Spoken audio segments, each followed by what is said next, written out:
Hi there, I'm Ron Waterman, the founder and CEO of StorySMART, a nationwide professional video storytelling service that empowers you to have your story told by a professional television reporter or filmmaker while still owning the copyright on it. Today, I want to share some DIY and professional video horror stories. These are true tales of PR video fails, and they come from a series of interviews, market research interviews that we've been conducting with PR professionals around the United States about their experience purchasing or doing video for their clients. I mean, I have to own this. I'm a PR guy. I've been working in public relations and communications now for almost 3 decades, and I have to own the fact that I think I've made a fatal flaw, or I have a lot of flaws, but I made a fatal assumption about StorySMART in our business, and I'm grateful that we've been involved, StorySMART's been involved in a startup accelerator program called Velocity here in St. Louis. And one of the things that they required us to do as part of the accelerator program is to do market research interviews. And, you know, truth be told, we've done over 200 market research interviews before joining Velocity. And, you know, a lot of what has gone into what we've configured is really based on the experience that we have in working in this space. But one of the fundamental assumptions that we've made is that, you know, that our buyer of our service is someone who's never purchased a video before and is new to video, new to professional video. And you know, I'm here to tell you that I think that's wrong. I actually think that our buyer is a sophisticated buyer that has bought video, knows the value of video, and is, you know, is out there just trying to figure out how to get it done in the most efficient and sustainable way, because they recognize that owned media is the most important media that you can have today. You know, it's exponentially more valuable than earned media or paid media. Owned media is what it's all about. It's all about sharing. It's a, you know, we live in an era of search and sharing, right? The way information is disseminated has changed dramatically in my lifetime.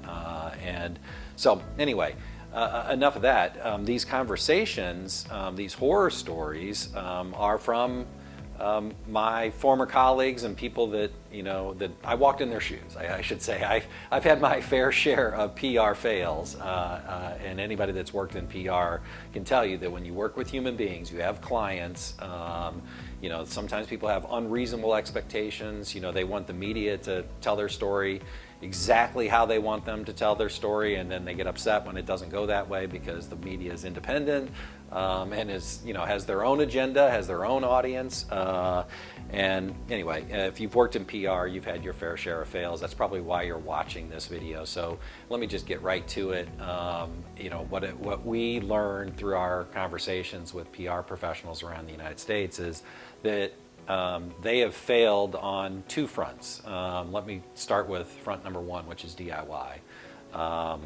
Or actually, let me start with professional, because I think that's a good place to start.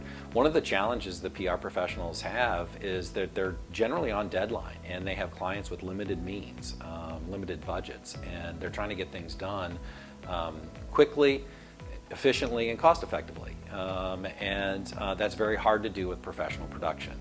The average price of a 3-minute video in the United States is well over $20,000. And that isn't really even the key problem. The key, there's 2 fundamental problems with professional video that were surfaced through these interviews. And number 1 among them is it takes too long.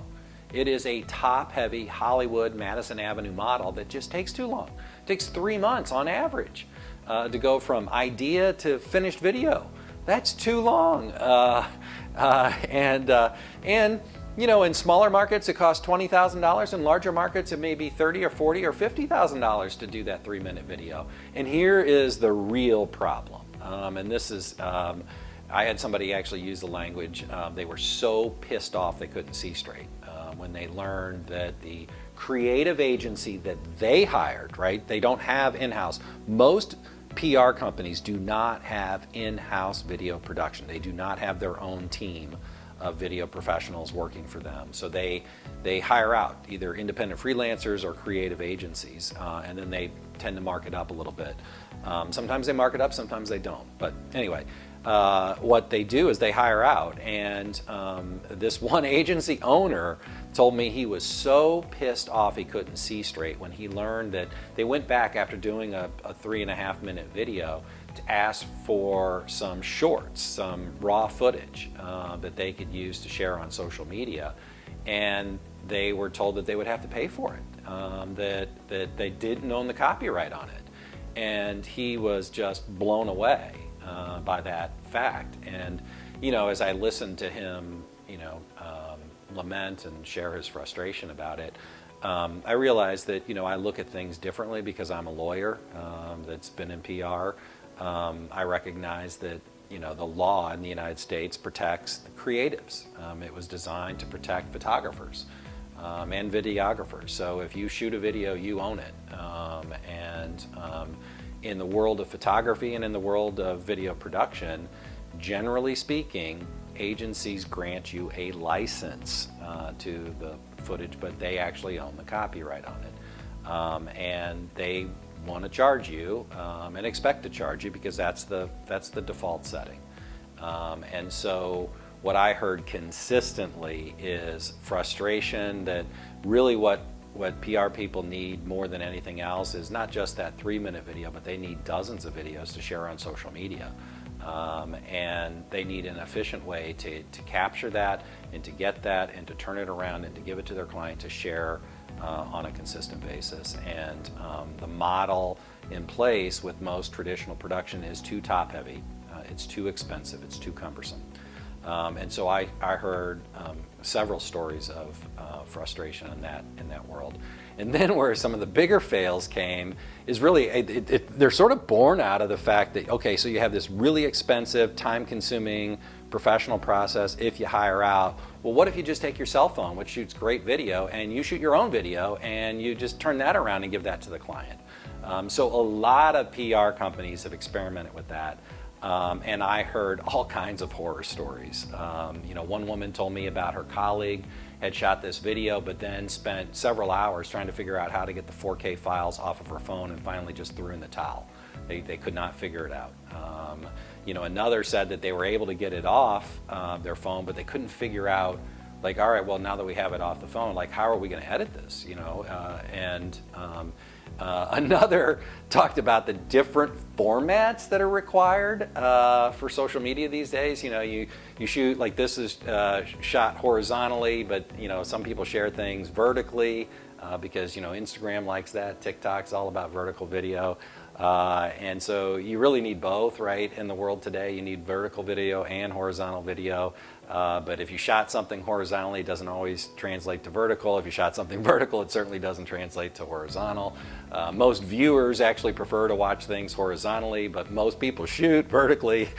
It is, as one person told me, a complete shit show. Trying to figure all of that stuff out.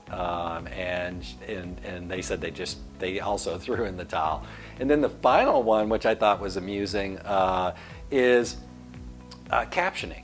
So the irony is, like, over 80% of internet traffic is video, right? Like, it's the most important thing that you can do. You're 54 times more likely as a business to get a front page search result if you include a video on your website. So it's all about video. Video's king, right? But here's the irony of all of it.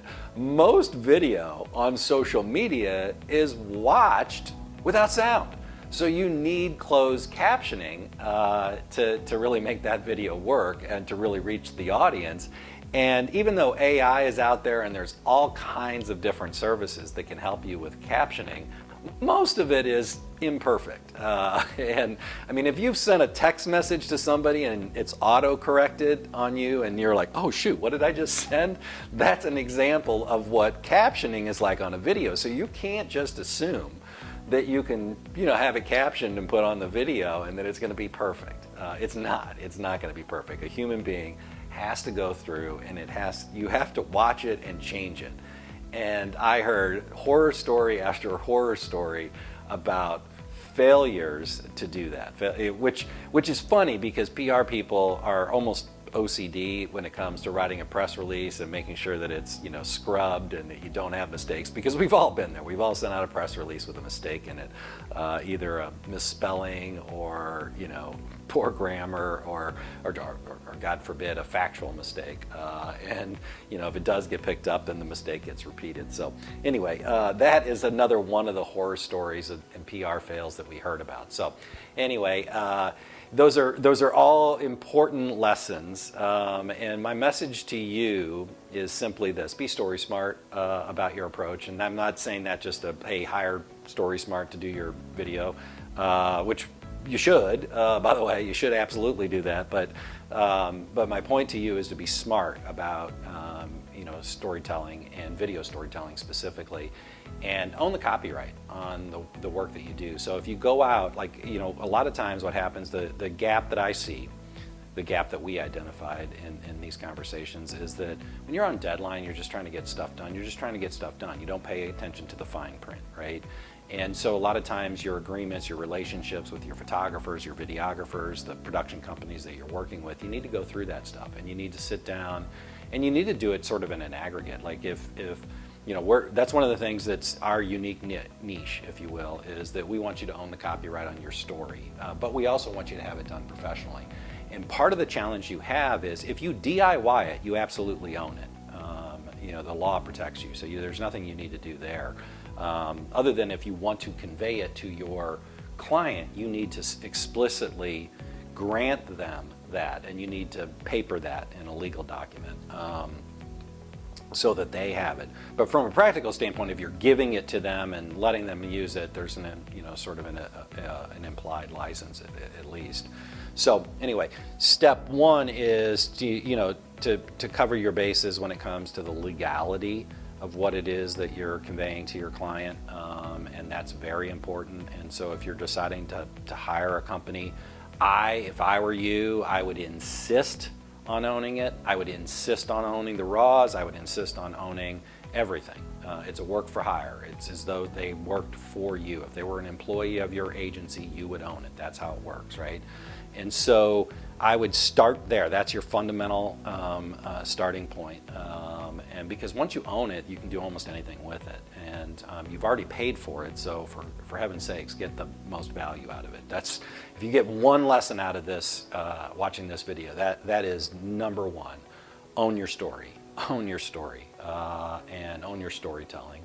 And two, the second lesson is video is, it's, even though it's in your pocket and you got a cell phone and there are apps out there that'll help you shoot a video, the practical reality is doing it well is a talent. It takes time, it takes skill, it takes intentionality, and a professional is going to do a much better job telling your story than you will doing it yourself. That's the operating premise of StorySMART. We want you to have a professional tell your story, but we want you to own it as though you did it yourself. So those are our values that we think that we hope, we believe, based on our conversations and our market research, will resonate with you. That's the approach that you should take. So anyway, I hope you found this helpful, and until next time, stay StorySMART.